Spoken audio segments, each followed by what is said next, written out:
Honolulu, Hawaii has long been a magnet for those seeking the unique lifestyle, stunning beaches, and tropical weather year-round.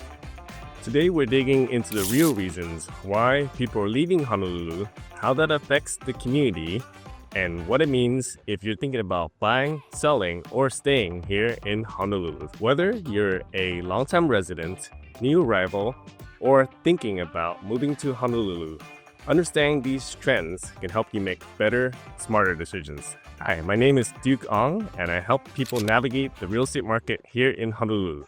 Let's get into it. Oahu's population is gradually declining, especially in the urban core, which has dropped by over 3% since 2020. The overall population still remains at over 1 million, but countywide figures have shown that they're slipping about 0.1 to 0.5% per year.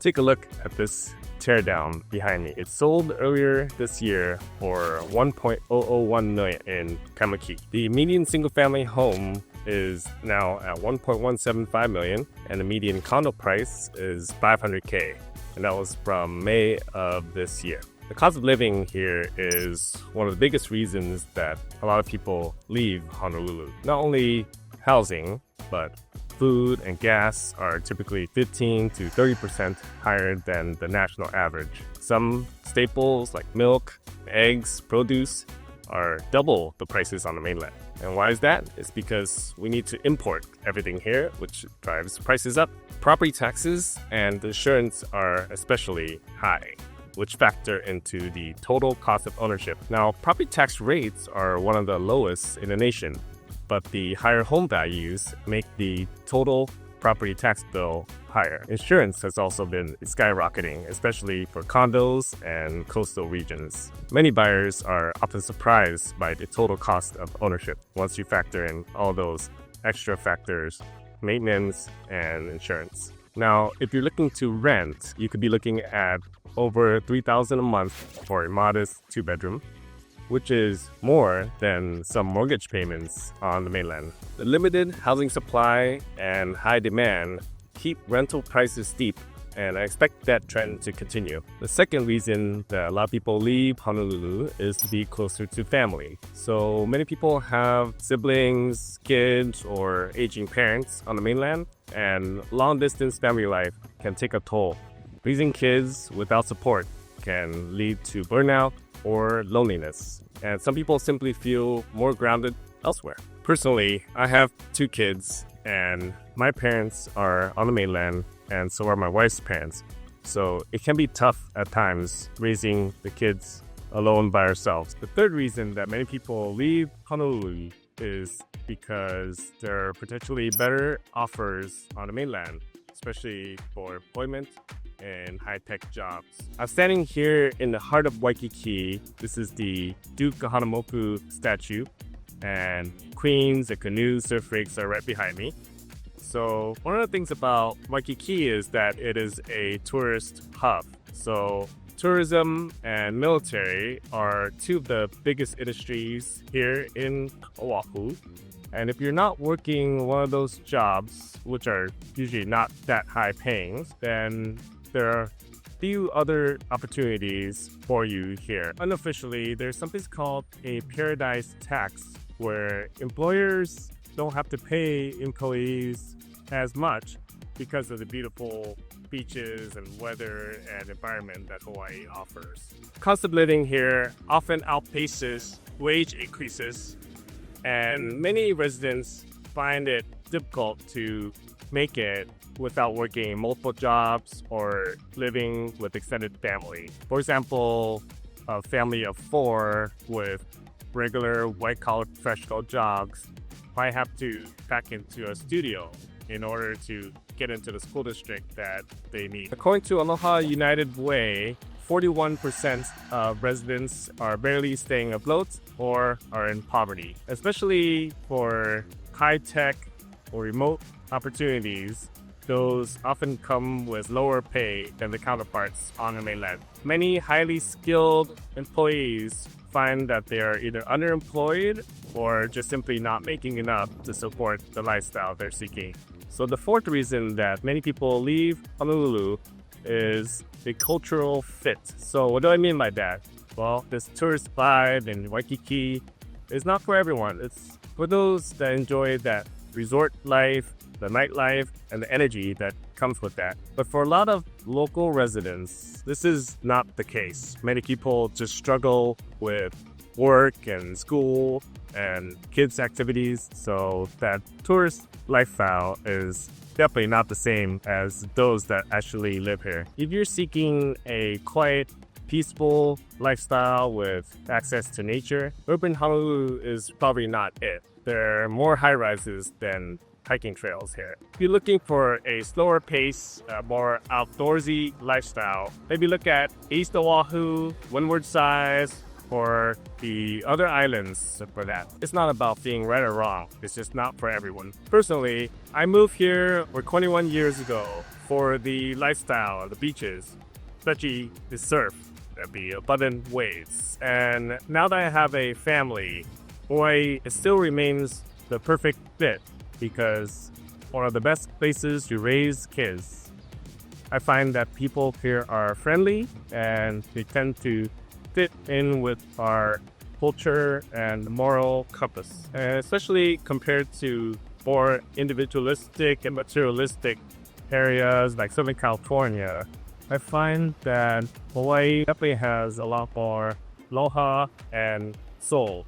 And behind me is the Hilton Grand Vacations, which is under construction. One of the few new construction properties in Waikiki. All right, now I'm going to go over the 4 things that buyers need to know before moving to Honolulu. If you buy pre-construction, you'll get a discount to the market price. And this is typical for condos around the Alawana, Kaka'ako area. So what you do is you put down a deposit, typically 20%, and wait about 2 to 3 years. By the time that it's built, it's typically worth a lot more. And some people just wait and sell without any intentions of moving in. And you can buy below market price because you can lock in today's price. And assuming that condo prices continue to go up, you should be able to make a profit once it sells. So the nice thing is that only the deposit is required and you can reap the benefits from the profits later when you sell it. This is ideal for investors or people who don't really need to move right away. Now,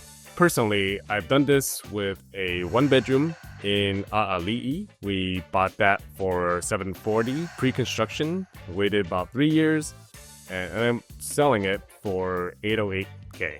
And initially, we were planning on living there, but during those 3 years, we started a family, so we couldn't really fit into a 1-bedroom. All right, number 2 tip for buyers is to negotiate for a seller credit instead of just negotiating the price down, because that could go towards closing costs. And one of the uses for the closing costs is to buy down the mortgage rate. This could save you hundreds each month, and that could be more impactful than just a lower price. Sellers in this market are more open to this, especially because of the high rates. This is one of the easiest wins most buyers overlook.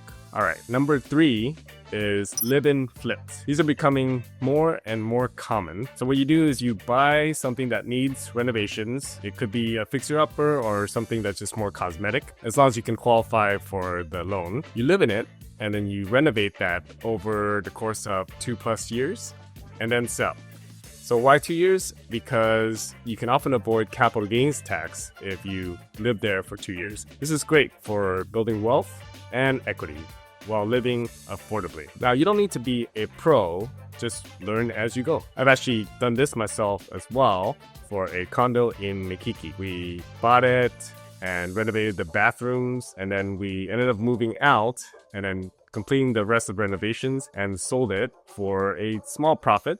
But the nice thing is there's no capital gains tax on that. The 4th tip for buyers is house hacking. This is where you live in one unit and rent out the others. So there are different variations to this. The first is to get a large single family with multiple rooms and you rent by the room. So you would live in one room and have roommates in the others. Another variation is to get a larger single family with separate units, such as a basement or a garage apartment. And the third is an official multifamily zone apartment. This is a great strategy to reduce your cost of living or even live for free. I actually specialize in house hacking, and I do it myself. I can help you do it too. I currently live in a 3-unit where I have 2 of the units running as midterm rentals, and I live upstairs. And this helps a lot with offsetting the mortgage. All right, now I'm gonna go over what sellers need to know in Honolulu. Currently, it's a balanced market. It's been shifting towards that ever since the rates stayed high. But sellers still have a slight edge in certain pockets, like high demand single family neighborhoods.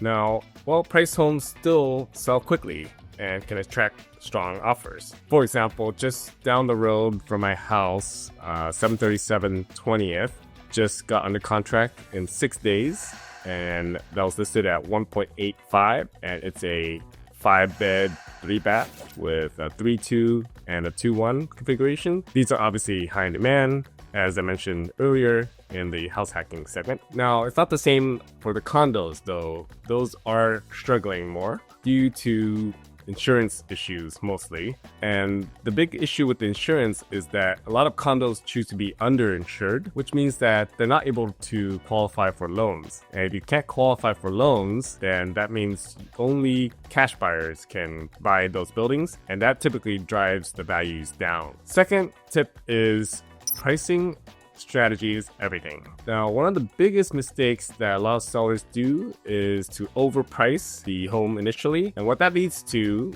is that it just sits for a long time and they end up having to reduce the price later anyway. So underpricing slightly can actually be a better strategy because it can create a bidding war and hopefully boost demand. A smart price sets the tone and it creates urgency because homes that sit too long often get ignored or get a stigma associated with them. Number 3, staging and presentation make a huge difference. First impressions do matter a lot. Your home should feel clean, bright, and move-in ready. Be sure to declutter and get the right lighting and neutral staging. Those can go a long way. Think of it like marketing a product, not just listing a home. Now, if you are currently still living there, then do your best to depersonalize, get rid of pictures, and declutter as much as possible. Maybe concentrate all of your stuff into one room, like the garage, if possible.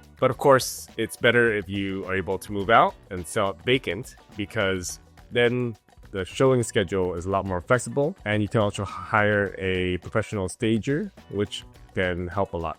Number 4 is loan assumptions can be a secret weapon. If your mortgage has a low interest rate, buyers might be able to assume it. And this is very common with VA loans. And that actually makes your home more appealing, especially in today's high rate market. Because if you can offer a low rate to a buyer, they'll definitely jump on that. This helps widen your buyer pool and it can help you sell faster. This is a major selling point if marketed correctly. One caveat to that though is the loan assumptions tend to take longer, maybe 2-3 months, and they require a lot more legwork on both sides, and both sides need to cooperate with the lender in order for it to go through successfully. And one of the challenges with loan assumptions is if you have a lot of equity, then that means the buyer would also need to come in with that difference in equity in order to do the deal, or they have to get a second position loan, and that can be tricky based on their debt-to-income ratio. So, whether you're thinking about leaving Honolulu or just starting to explore a move here, I'd love to help you make the right decision. You can call or text me anytime. My number is below. And if you want to dive deeper into what it's really like living here, check out this next video right here.